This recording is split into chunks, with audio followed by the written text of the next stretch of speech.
The Ezra Apocalypse, the first vision, chapter 3.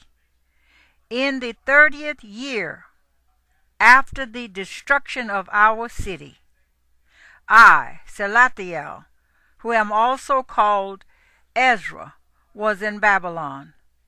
I was troubled as I lay on my bed, and my thoughts welled up in my heart, because I saw the desolation of Zion, and the wealth of those who lived in Babylon.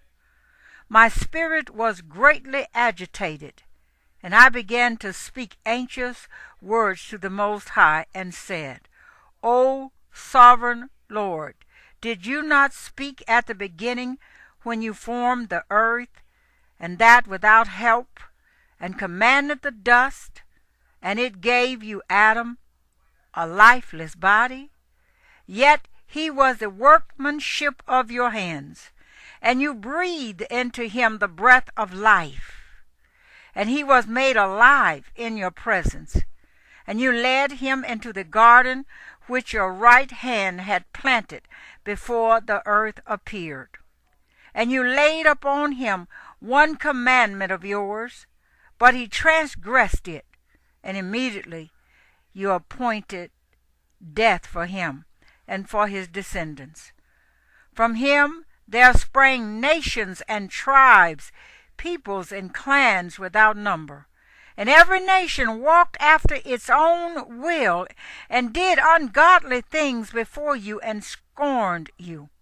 And you did not hinder them.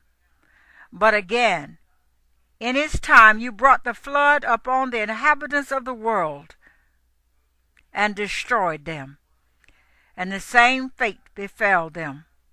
As death came upon Adam, so the flood upon them. But you left one of them, Noah, with his household, and all the righteous who have descended from him, the patriarchs.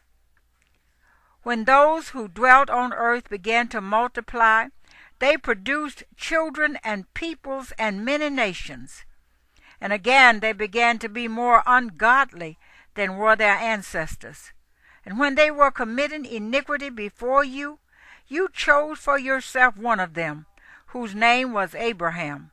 And you loved him, and to him only you revealed the end of the times, secretly by night. You made with him an everlasting covenant, and promised him that you would never forsake his descendants. And you gave to him Isaac, and to Isaac you gave Jacob and Esau. And you set apart Jacob for yourself, but Esau you rejected, and Jacob became a great multitude. And when you led his descendants out of Egypt, you brought them to Mount Sinai. You bent down the heavens and shook the earth, and moved the world, and made the depths to tremble, and troubled the times. And your glory passed through the four gates of fire, and earthquake, and wind, and ice, to give the law to the descendants of Jacob, and your commandment to the posterity of Israel. The evil heart. Yet you did not take away from them their evil heart, so that your law might bring forth fruit in them. For the first Adam, burdened with an evil heart, transgressed, and was overcome, as were also all who were descended from him. Thus the disease became permanent. The law was in the people's heart along with the evil root. But what was good departed, and the evil remained. So the times passed, and the years were completed. And you raised up for yourself a servant named David. And you commanded him to build a city for your name, and in it to offer you oblations from what is yours. This was done for many years, but the inhabitants of the city transgressed in everything, doing as Adam and all his descendants had done.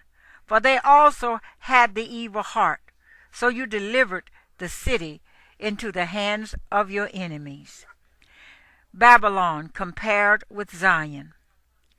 Then I said in my heart, are the deeds of those who inhabit Babylon any better? Is that why she has gained dominion over Zion? For when I came here, I saw ungodly deeds without number, and my soul has seen many sinners during these 30 years, and my heart failed me. For I have seen how you endure those who sin, and have spared those who act wickedly, and have destroyed your people, and have preserved your enemies, and have not shown to anyone how your way may be comprehended. Are the deeds of Babylon better than those of Zion? Or has another nation known you besides Israel? Or what tribes have so believed your covenants as these tribes of Jacob? Yet their reward has not appeared, and their labor has borne no fruit. For I have traveled widely among the nations, and have seen that they abound in wealth, though they are unmindful of your commandments. Now therefore, weigh in a balance our iniquities and those of the inhabitants of the world, and so it will be found which way the turn of the scale will incline. When have the inhabitants of the earth not sinned in your sight? Or what nation has kept your commandments so well? You may indeed find individual men who have kept your commandments, but nations you will not find.